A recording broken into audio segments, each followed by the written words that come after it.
ಮುಂಗಾರಿನಿಂದ ಮೆಕ್ಕೆಜೋಳ ಬೆಳೆ ಒಣಗ್ತಾ ಇದೆ. ಬೆಳಗಾವಿ ಜಿಲ್ಲೆಯ ಯರಗಟ್ಟಿ, ರಾಮದುರ್ಗ, ಸವದತ್ತಿಯಲ್ಲಿ ಮಳೆ ಕೊರತೆ, ಮಳೆಯ ಅಭಾವದ ಕಾರಣ ಬೆಳವಣಿಗೆ ಕುಂಠಿತ ಕಂಡಿದೆ. ಹೀಗಾಗಿ ಮೆಕ್ಕೆಜೋಳ ಒಣಗ್ತಾ ಇದೆ. ಇಷ್ಟೊತ್ತಿಗೆ ಎದೆ ಎತ್ತರಕ್ಕೆ ಬೆಳೆದಾಯಿತು ತೆನೆ, ಆದ್ರೆ ಮೆಕ್ಕೆಜೋಳ ಈ ಬಾರಿ ಕುಂಠಿತ ಕಂಡಿದೆ. ಜಾನುವಾರುಗಳಿಗೂ ಬಳಸಲು ಆಗಲ್ಲ ಅಂತ ರೈತರು ಅಳಲನ್ನ ತೋಡಿಕೊಳ್ತಾ ಇದ್ದಾರೆ. ಕಷ್ಟದಲ್ಲಿರುವ ರೈತರಿಗೆ ಸರ್ಕಾರ ಪರಿಹಾರ ಬಿಡುಗಡೆ ಮಾಡಬೇಕು ಅಂತ ಆಗ್ರಹಿಸಿದ್ದಾರೆ.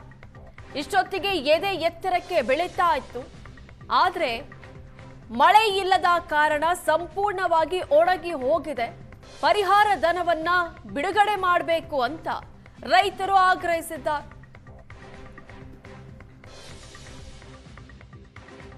ಬೆಳಗಾವಿ ಜಿಲ್ಲೆಯಲ್ಲಿ ಮಳೆ ವಿಳಂಬ ಆದರೂ ಕೂಡ ಕೆಲ ತಾಲೂಕುಗಳಲ್ಲಿ ಉತ್ತಮ ಮಳೆ ಆದರೆ ಇನ್ನೂ ಕೆಲ ತಾಲೂಕುಗಳಲ್ಲಿ ಬರದ ವಾತಾವರಣ ನಿರ್ಮಾಣವಾಗಿರುವಂಥದ್ದು. ಕೇವಲ 3 ತಾಲೂಕುಗಳಲ್ಲಿ ಈಗ ಸಾಕಷ್ಟು ಬರದ ಛಾಯೆ ಇರುವಂಥದ್ದು. ಈ ಕಾರಣಕ್ಕೆ 3 ತಾಲೂಕುಗಳ ಅಂದ್ರೆ ಒಂದು ಯರಗಟ್ಟಿ, ರಾಮದುರ್ಗ, ಸವದತ್ತಿ 3 ತಾಲೂಕಿನ ರೈತರು ಈಗ ಸಾಕಷ್ಟು ಆತಂಕಕ್ಕೆ ಒಳಗಾಗಿರುವಂಥದ್ದು. ಈ ಭಾಗದ ರೈತರು ಬೆಳೆದಂತಹ ಮೆಕ್ಕೆಜೋಳ ಸೇರಿದಂತೆ ಇನ್ನಿತರ ಬೆಳೆಗಳು ಎಲ್ಲವೂ ಕೂಡ ಈಗ ಮಳೆ ಆಗದ ಹಿನ್ನೆಲೆಯಲ್ಲಿ ಸಾಕಷ್ಟು ಒಣಗಿ ಹೋಗ್ತಿರುವಂಥದ್ದು ದೃಶ್ಯದಲ್ಲಿ ಕೂಡ ನೋಡ್ತಿರುವಂಥದ್ದು. ನಾವೀಗ ಯರಗಟ್ಟಿ ತಾಲೂಕಿನ ಕುರುಬಗಟ್ಟಿ ಗ್ರಾಮದಲ್ಲಿರುವಂಥದ್ದು. ಕುರುಬಗಟ್ಟಿ ಗ್ರಾಮದ ರೈತರು ಬೆಳೆದಂತಹ ಮೆಕ್ಕೆಜೋಳ ಇತ್ತೀಚೆಗೆ ಫಸಲಿಗೆ ಬರಬೇಕಿತ್ತು. ನಿರೀಕ್ಷಿತ ಪ್ರಮಾಣದಲ್ಲಿ ಮಳೆ ಆಗದ ಹಿನ್ನೆಲೆಯಲ್ಲಿ ಈ ಭಾಗದಲ್ಲಿ ಬೆಳೆದಕ್ಕಂತ ಎಲ್ಲ ಮೆಕ್ಕೆಜೋಳ ಕೂಡ ಈಗ ಒಣಗಿ ಹೋಗಿರೋ. ಇಷ್ಟೊತ್ತಿಗೆ ಇವು ಫಸಲಿಗೆ ಬರಬೇಕಿತ್ತು, ಆದ್ರೆ ಮಳೆ ಆಗದ ಹಿನ್ನೆಲೆಯಲ್ಲಿ ಸಾಕಷ್ಟು ಈ ಭಾಗದ ರೈತರು ಏನು ಖರ್ಚು ಮಾಡಿ ಬಿತ್ತನೆ ಮಾಡಿರ್ತಕ್ಕಂತಹ ಮೆಕ್ಕೆಜೋಳ ಏನಿದೆ ಅವೆಲ್ಲವೂ ಕೂಡ ಒಣಗಿ ದೃಶ್ಯದಲ್ಲಿ ಕೂಡ ನೋಡ್ತಿರೋ. ಇಷ್ಟೊತ್ತಿಗೆ ಈ ಮೆಕ್ಕೆಜೋಳ ಏನಿದೆ, ಮೆಕ್ಕೆಜೋಳ ಫಸಲಿಗೆ ಬರಬೇಕಿತ್ತು, ಅದ್ರ ಜೊತೆಗೇನೆ ಎದೆ ಎತ್ತರಕ್ಕೆ ಬೆಳಿಬೇಕಾಗಿತ್ತು. ಆದ್ರೆ ಮಳೆ ಆಗದ ಹಿನ್ನೆಲೆಯಲ್ಲಿ ಬೆಳವಣಿಗೆಯೂ ಕುಂಠಿತ ಆಗಿದೆ. ಅದ್ರ ಜೊತೆಗೇನೆ ಯಾವುದೇ ರೀತಿಯ ಫಸಲು ಕೂಡ ಬಂದಿಲ್ಲ. ಹೀಗಾಗಿ ಲಕ್ಷಾಂತರ ರೂಪಾಯಿ ಖರ್ಚು ಮಾಡಿ ಬೆಳೆದಂತಹ ಬೆಳೆ ಎಲ್ಲವೂ ಕೂಡ ಹಾನಿಯಾಗಿರುವಂತದ್ದು. ಹೀಗಾಗಿ ಸಾಕಷ್ಟು ರೈತರು ಆತಂಕಕ್ಕೆ ಒಳಗಾಗಿರುವಂತ. ನಮ್ಮ ಜೊತೆಗೆ ರೈತರು ಇದ್ದಾರೆ, ಅವ್ರನ್ನ ಮಾತಾಡ್ಸೋಣ. ಅಜರ್, ಇದು ಎಷ್ಟು ಎಕರೆದಾಗ ನೀವು ಬೆಳೆದಿದ್ರಿ, ಎಷ್ಟು ಲಾಸ್ ಆಕೈತೆ ಅಂತ? ಇದು 1 ಲಕ್ಷಾಂತರ ಗಂಟಲೆ ಲಾಸ್ ರೀ. ಗೊಂಜಾಳ, ಮೆಕ್ಕೆಜೋಳ, ಹೆಸರು ಇಂಥವು ಯಾವ ಪೀಕು ನಮ್ಮಲ್ಲಿ ಒಟ್ಟ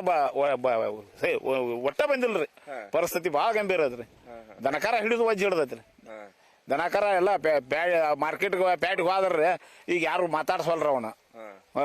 ಅವು ಕಣಿಕಿ ಹಿಂಗ ಮೇವು ಇಲ್ಲದ ಗದ ಚಂದ್ರಿ ಎಲ್ಲ ಒಣಗಿ ಹೋದ್ರಿ. ಇದೆ ದನ ತಿನ್ನದಂಗ ಆಗೈತ್ರಿ. ದನ ವಿಷ ಇರ್ತೈತ್ರಿ. ಅದು ತಲೆ ಮ್ಯಾಲ ಬಂದ್ ಬಗಲ್ ಹಿಡಿದ್ರ ಅದ ದನ ತಿಂತೈತ್ರಿ. ಬಗಲ್ ಹಿಡಿದ ಒಣಗಿ ಹೋಗೈತಿರಲ್ಲ. ಹಿಂಗಾಗಿ ಯಾವ್ದು ಪೀಕ್ ನಮ್ಮಲ್ಲಿ ಬಂದಿಲ್ರಿ. ಒಂದ್ ಕಡೆ ಮೇವು ಇಲ್ಲ, ಮತ್ತೊಂದ್ ಕಡೆ ಫಸಲು ಇಲ್ಲ. ಇಲ್ರಿ, ಯಾವ್ದು ಇಲ್ರಿ. ಅಗದಿ. ಈಗ ನಿಮ್ದು ಎಷ್ಟು ಎಕರೆ ಮೆಕ್ಕೆಜೋಳ ಐತೆ? ನಮ್ದು ಒಂದು 6 ಎಕರೆ ಐತ್ರಿ. 6 ಎಕರೆ ಎಷ್ಟು ಖರ್ಚು ಮಾಡಿದ್ರಿ ನೀವು? 6 ಎಕರೆ ಏನು 1 ಎಕರೆ ಸಾಧಾರಣ 2 ಚೀಲ ಗೊಬ್ಬರ ಬೇಕ್ರಿ. ಎಕರೆಗೆ 2 ಚೀಲ. ಮುಂದೆ ಒಂದು ಪ್ಯಾಕೆಟ್ 2000ರಿಂದ 1800 ರೂಪಾಯಿ ಪ್ಯಾಕೆಟ್ ಗೊಂಜಾಳ ಹಾಕಿದ್ರಿ. ಎಲ್ಲ ಒಣಗಿ ಹೋಗ್ಯಾವ್ರಿ. ಈಗ ಸರ್ಕಾರಕ್ಕೆ ಏನ್ ಮನೆ ಮಾಡ್ಕೊತೀರಂತ?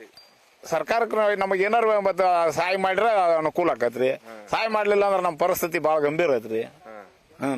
ಯಾವ್ದೇ ಪರಿಸ್ಥಿತಿ ಸರ್ಕಾರ ನಮ್ಮನ್ನ ಏನೋ ಎತ್ತಿ ಹಿಡಿದ್ರ ನಾವು ಬದುಕ್ತಿವಿ. ಇಲ್ಲ ಯಾವ್ದೋ ಆಗ್ಲಿಲ್ಲ ಅಂದ್ರೆ ನಾವು ಬಹಳ ಪರಿಸ್ಥಿತಿ ಗಂಭೀರ ಐತ್ರಿ.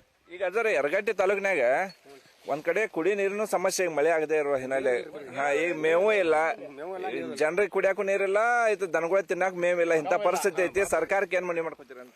ಅದು ಏನಾದ್ರು ಪ್ರಯತ್ನ ಮಾಡ್ಬೇಕಲ್ರಿ ಸರ್ಕಾರದವ್ರು. ಮಾಡಿದ್ರೆ ಬದುಕಾಕ ಹಾದಿ ಸಿಗ್ತೈತ್ರಿ, ಇಲ್ದ್ರೆ ಹಾದಿ ಸಿಗಂಗಿಲ್ಲ. ಬರೀ ಮರಿ ಕೊತ್ತ ಹೋಗೋದಾಕೈತಿ. ಬೇರೆ ದನಕಾರ ಮರ್ಗೋದ, ಮನುಷ್ಯರ ಮನುಷ್ಯರ ಮರ್ಗೋದ. ಕ್ಯಾಮರಾ ನಡೇಶ್ ಪಲ್ಲಿ ಜೊತೆ ಅನಿಲ್ ಕಾಜ್ಗಾರ್, ಏಷ್ಯಾನೆಟ್ ಸುವರ್ಣ ನ್ಯೂಸ್, ಬೆಳಗಾವಿ.